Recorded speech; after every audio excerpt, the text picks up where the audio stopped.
웃으면 행복해집니다. 코코벨 스마일 텔레폰. 친절한 서비스, 착한 가격, 다양한 플랜. 코코벨 스마일 텔레콤. 코크텔럼센터 1분 거리 코코벨 스마일 텔레콤. 한인벨 공식 대리점 코코벨 스마일 텔레콤.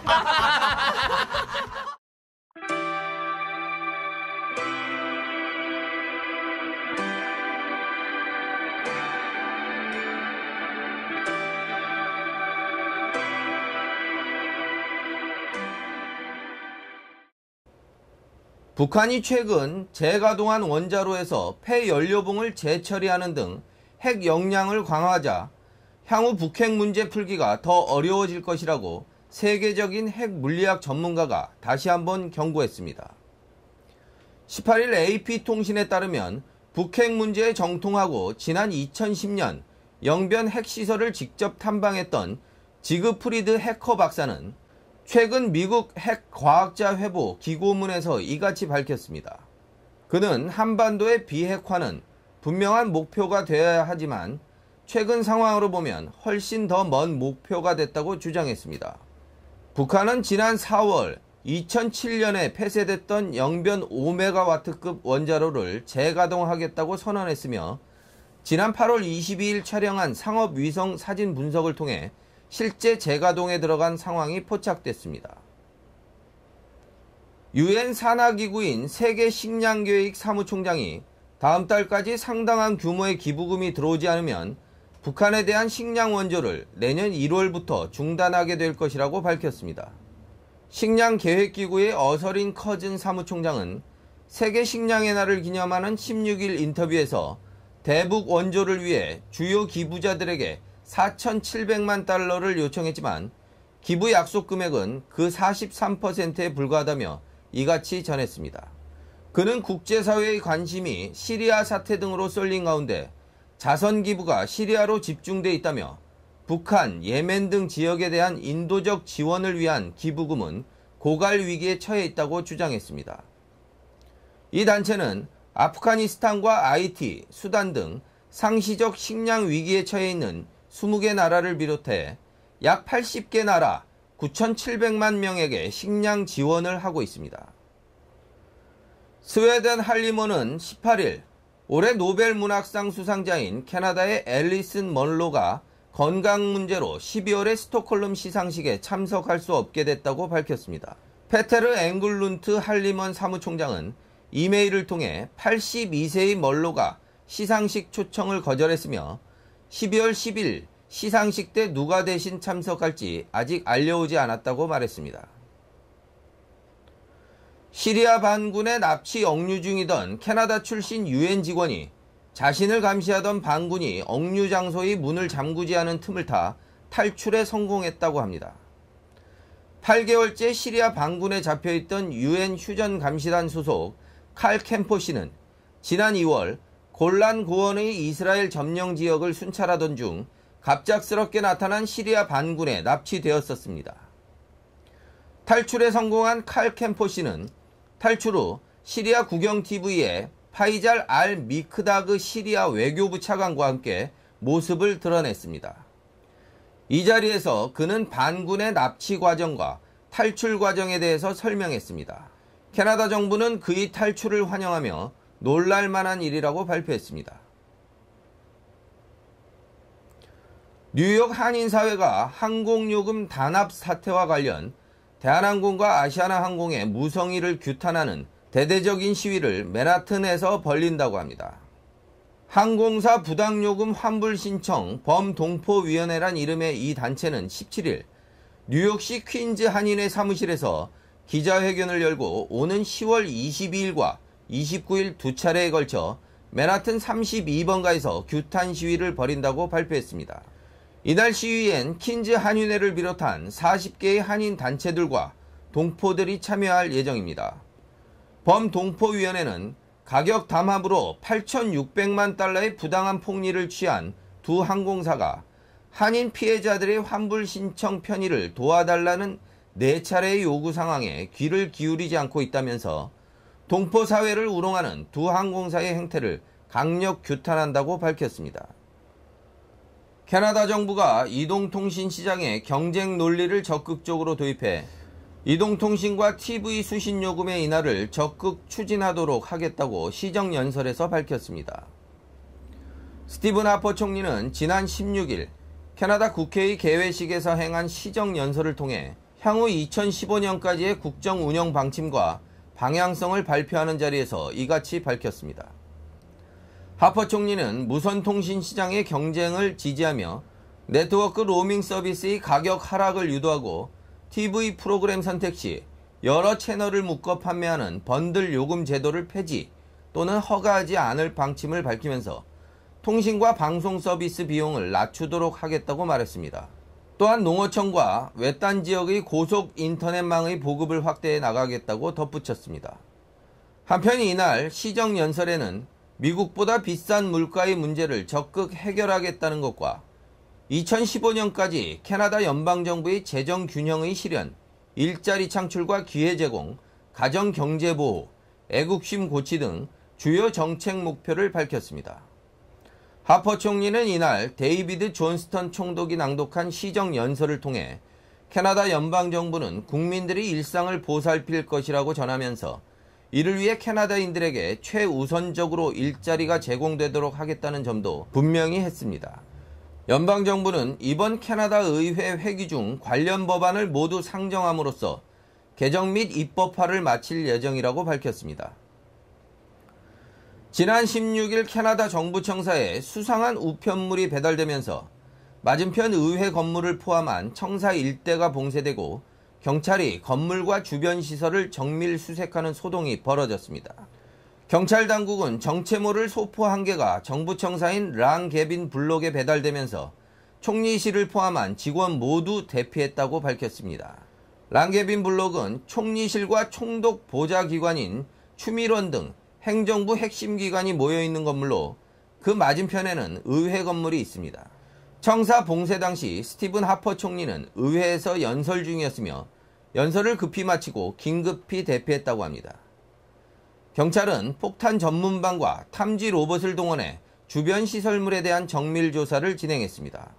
한편 이날 수상한 물건을 소지한 한 남성이 경찰에 연행되었으며 이 남성이 배달된 우편물 또는 정부 청사에 위해를 가할 만한 일을 했는지에 대해 조사 중인 것으로 알려졌습니다. 이스트 밴쿠버 지역에서 또 다른 불법 치과의가 조사를 받고 있습니다. 경찰과 치과의사협회는 에이데넉 스트리트와 캠룹 스트리트가 만나는 지점이 한 가정집에서 오랫동안 불법 치과 진료가 진행되었다는 혐의를 두고 조사 중입니다. 불법 치과 진료가 행해졌다는 의심을 받고 있는 이 집에서는 5톤 트럭이 꽉 찰 정도의 치과 기기들과 도구들이 발견되었다고 합니다. 이 구역은 중국 광동어 사용 인구가 밀집된 곳으로 조사를 받고 있는 문제의 인물은 약 2년 전부터 불법 시료를 해온 것으로 알려졌습니다. 최근 불법 치과 진료로 3개월의 징역형이 내려진 버나비의 데이비드 우도 같은 중국계이나 두 사람이 연관되었을 가능성은 낮아 보인다는 게 경찰의 분석입니다. 대대적인 확장 공사를 진행 중인 밴쿠버 아트갤러리가 주정부와 연방정부의 자금 지원을 절실히 요구하고 있습니다. 아트갤러리 측은 공사 자금을 유치하기 위해 노력해온 지 6개월이 지났으나 오타와 연방정부는 아무런 연락이 없고 주정부는 추가 지원을 망설이고 있다고 합니다. 이미 이번 공사에 5천만 달러를 지원한 BC주 문화발전부의 코럴리 옥스 장관은 주정부는 현재 아트갤러리가 추가로 요구하고 있는 5천만 달러 비용을 감당할 만한 예산 여유가 없다고 밝혔습니다. 아트갤러리는 이번 확장 공사를 위해 주정부 외에도 연방정부 측에 1억 달러의 지원을 요청한 상태입니다. 전직 BC주 정치 관료들이 이민자들의 커뮤니티가 캐나다 문화에 적응하는 데 장애가 되고 있다고 언급해 눈길을 끌고 있습니다. BC주 법무장관을 지낸 월리 오팔 씨는 이민자들이 같은 지역 출신들과 어울리며 캐나다 문화에 적응하려 하지 않는 것이 캐나다에서 인종차별이 없어지지 않는 이유 중 하나라고 말했습니다. 그는 캐나다 문화에 적응하지 않는 것은 스스로를 고립시키는 동시에 캐나다인들이 이해하지 못하는 점이라며 이러한 상황이 캐나다 사회에서 인종차별을 키우고 있는 원인이라고 주장했습니다. 그는 너무나도 많은 이민자들이 이민 커뮤니티 안에 안주하려 한다며 이들을 캐나다 사회로 끌어내기 위한 커뮤니티 프로그램들이 지금보다 많아져야 한다고 말했습니다. 전 BC주 수상인 우잘 도산지 씨는 정부에서 이민자들을 상대로 캐나다 문화 이해 프로그램을 의무적으로 실시해야 한다고 주장하기도 했습니다. 하지만 도산지 씨 주장에 대해 이민자들을 적극적으로 사회에 참여시켜야 한다는 데 동의하지만 이를 의무화하는 것은 부정적인 결과를 초래할 수도 있다는 의견도 제시되었습니다. 지난 5월 주 총선에서 단 한 석의 MLA도 배출하지 못했던 BC 보수당이 이번 주말 새로운 대표를 선출합니다. 70여 명의 당원들이 버논 지역에 모여 당수 후보 선출을 위한 투표를 가질 예정입니다. 존 커민스의 뒤를 이을 새 대표 후보로는 릭 피터슨 씨와 댄 브룩스 씨가 출마했습니다. 피터슨 씨는 유망한 사업가 출신이며 보수당 가입 전에는 BC 자유당 소속이었습니다. 브룩스 씨는 지난 총선 때 네카토 레이크 지역에서 보수당 소속으로 출마한 바 있습니다. 불경기를 맞아 캐나다 자영업연합이 시의회 측에 세금 인하를 주장하고 나섰습니다. 자영업연합회 BC주 지부장인 마이크 클라센 씨는 웨스트 브로드웨이 스트리트와 4번가와 같이 유동인구가 많은 지역에 부과되는 세금이 너무 높다며 건의 이유를 밝혔습니다. 클라센은 해당 지역은 소비가 활발한 쇼핑 구역임에도 자영업자들이 폐업이 늘고 있다며 세금을 비롯한 높은 임대료 등으로 인해 도저히 이윤을 남기기 힘들기 때문이라고 덧붙였습니다. 그는 밴쿠버시가 2014년 재정계획을 수립할 때 세금 인하 문제를 논의해 주기를 바란다며 빈 상업 공간들이 늘어나는 것은 지역 경제뿐 아니라 시 전체에 좋지 않은 영향을 끼치게 될 것이라고 말했습니다. 수잔 리치 씨가 이끄는 캐나다 민간 구호단체 퍼스트 스텝스가 최근 북한 어린이들을 위한 우유용 콩 220톤을 지원했다고 자유아시아 방송이 17일 보도했습니다. 퍼스트 스텝스는 평안남도와 강원도 지역 고아원과 타가소 등에 지원할 우유용 콩 220톤을 북한에 보냈다고 합니다. 수잔 리치 씨를 포함한 단체 책임자들은 이번 주 지원 물품 분배 상황을 점검하기 위해 방북한다고 합니다. 연세대와 중앙일보가 공동 개최하는 제11회 국제 영어 글쓰기 대회가 오는 11월 23일 오후 2시 세안 아카데미 코키들람 캠퍼스에서 열립니다. 국제 영어 글쓰기 대회는 영어의 중요성을 강조하고 바른 영어 글쓰기 습관을 형성하기 위해 마련된 행사로 단어 재배치와 단문 영작, 그림 묘사와 요약문 쓰기, 에세이 쓰기 문제 등이 출제되며 영역별로 주제 전개와 언어 요소, 어휘력, 문법 지식 등을 평가하게 됩니다. 국제 영어 글쓰기 대회는 국제부와 국내부로 나뉘어 진행되며 참가자 대상은 초등학교 3, 4학년 부분, 초등학교 5, 6학년 부분, 중등부, 고등부로 나뉘어 진행됩니다.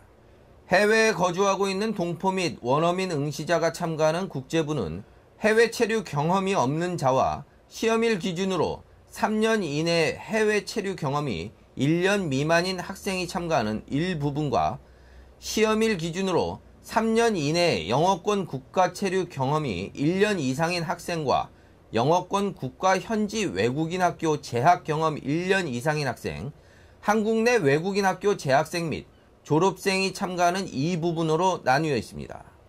시상은 대상, 금상, 은상, 동상, 장려상, 지역상, 단체상 부분으로 나뉘어 수상한다고 합니다. 국제 영어 글쓰기 대회 접수는 11월 4일까지이며 참가비는 $70입니다. 참가자 전원에게는 어학 특기자 전형 지원 시 증빙 자료로 활용이 가능한 국제 영어 글쓰기 대회 성적 분석표가 발급됩니다. 주 밴쿠버 총영사관 주최로 마련된 개천절 국경일 리셉션이 18일 포시즌 호텔에서 개최됐습니다. 2013년 한카수교 50주년을 기념하여 마련된 이날 행사에는 BC주 크리스티 클락 수상을 비롯해 캐나다 정치 및 경제 각 분야의 인사들과 한인 단체장 등 150여 명이 참석했습니다. 이기천 총영사는 인사말을 통해 한국의 개천절을 맞이해 한국과 캐나다의 우호를 다지는 시간을 마련했다며 한국과 캐나다가 수교를 맺은 지 50년이 되었으며 앞으로도 한국과 캐나다 관계가 더 발전적이며 특별한 동반자적 관계로 거듭 나아가길 기대한다고 말했습니다. 답사에 나선 크리스티 클락 BC 주수상은 캐나다는 풍부한 천연 자원을 가진 나라로 그동안 눈부신 경제 성장을 이루었다며 한국 역시 우수한 인적 자원으로 하여금 세계 시장에서 그 이름을 널리 알리고 있다고 말했습니다. 클락 수상은 지난 50년 동안 양국이 돈독한 관계를 유지해왔듯이 앞으로도 다양한 교류 협력을 통해 더욱 성장하는 양국 관계로 발전하길 바란다고 덧붙였습니다. 이날 행사에는 연하마틴 상원 의원과 제인신 주의원 등 한인 정치인들과 코키들람 시의회 후보로 나선 김봉환 씨 및 한인 인사들이 참석했으며 클락 수상을 비롯한 캐나다 정치 인사와 한인 경제계, 사회단체의 주요 인사들이 초청되었습니다. 한편 클락 수상은 이날 JTBC와의 인터뷰에서 한국과의 관계가 중요하다며 BC주의 자원과 한국의 우수한 기술이 협력함으로써 양국 간 좋은 협력 모델을 만들어낼 수 있을 것이라고 말했습니다. 웃으면 행복해집니다. 코코벨 스마일 텔레콤. 친절한 서비스, 착한 가격, 다양한 플랜, 코코벨 스마일 텔레콤. 코키텔람 센터 1분 거리, 코코벨 스마일 텔레콤. 한인벨 공식 대리점, 코코벨 스마일 텔레콤.